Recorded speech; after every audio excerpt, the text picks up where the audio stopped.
സന്ദീപിനെ കോൺഗ്രസിൽ ചേർത്തത് പാലക്കാട്ടെ വോട്ടർമാർക്ക് അത് ശരിയായ നിലയിൽ ഉൾക്കൊള്ളാൻ കഴിയുമെന്ന് ഞാൻ വിചാരിക്കുന്നു. ബലിദാനികളുടെ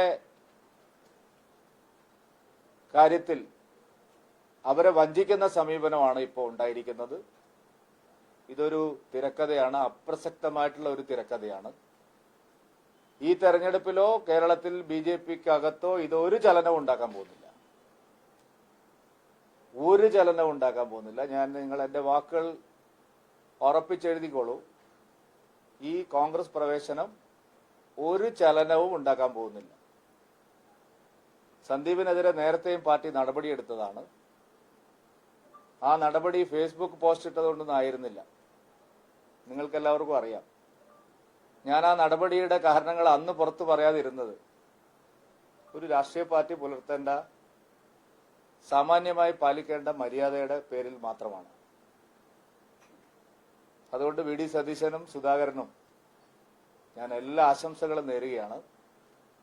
സന്ദീപ് വാര്യർ കോൺഗ്രസിൽ നീണാൾ വാഴട്ടെ എന്ന് ഞാൻ ആശംസിക്കുന്നു.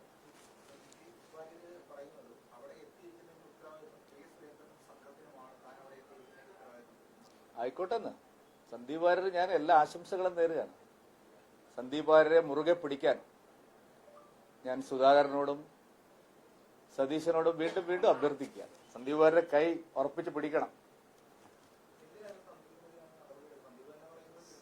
സന്ദീപ് വാര്യർക്കെതിരെ നടപടിയെടുത്തത് എന്തിനാണെന്നുള്ള കാര്യം അന്ന് ഞാൻ പറയാതിരുന്നത്, ഇന്നും പറയാതിരിക്കുന്നത്, അത്തരം കാര്യങ്ങൾ പൊതുസമൂഹത്തിന് മുമ്പിൽ പറയുന്നത് ഒരു പൊളിറ്റിക്കൽ പാർട്ടിക്കും ചെയ്യാവുന്ന നടപടിയല്ലാത്തതുകൊണ്ടാണ്.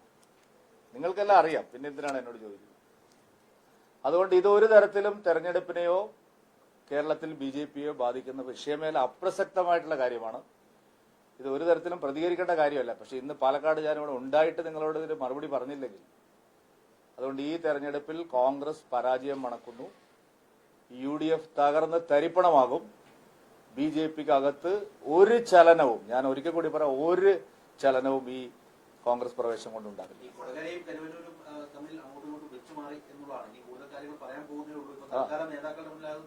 എല്ലാം പറയട്ടെ. ഇതൊക്കെ ഒരു നേരത്തെ ഉണ്ടാക്കിയ തിരക്കഥയാണ്. കോൺഗ്രസ് ഈ കാര്യങ്ങളൊക്കെ ശരിയായി മനസ്സിലാക്കി വരുമ്പോഴേക്കും അവർ കാര്യങ്ങൾ പിടികിട്ടും. അതുകൊണ്ടാണ് ഞാൻ പറഞ്ഞത്, ഞാൻ എല്ലാ ആശംസകളും സുധാകരനും സതീശനും കൊടുക്കുകയാണ്. സന്ദീപ് വാര്യരെ മുറുകെ പിടിക്കണം. അതെ, മുറുകെ പിടിക്കണം. സന്ദീപ് വാര്യരെ പോലെ ഒരാളെ കോൺഗ്രസ് പാർട്ടി നെഞ്ചോട് ചേർത്ത് പിടിക്കണം. നടപടിയെടുക്കാൻ മാത്രമുള്ള ഒരാളല്ലെന്ന്. പാർട്ടിക്ക് 180 സംസ്ഥാന കമ്മിറ്റി അംഗങ്ങളുണ്ട്. അല്ല, അദ്ദേഹത്തിന്റെ എന്ത് കാരണത്തിന്റെ പേരിലാണ് അദ്ദേഹം പുറത്തു പോയിരിക്കുന്നത്? കസര കിട്ടാത്തത്. അതുകൊണ്ടാണ് ഞാൻ പറഞ്ഞത്,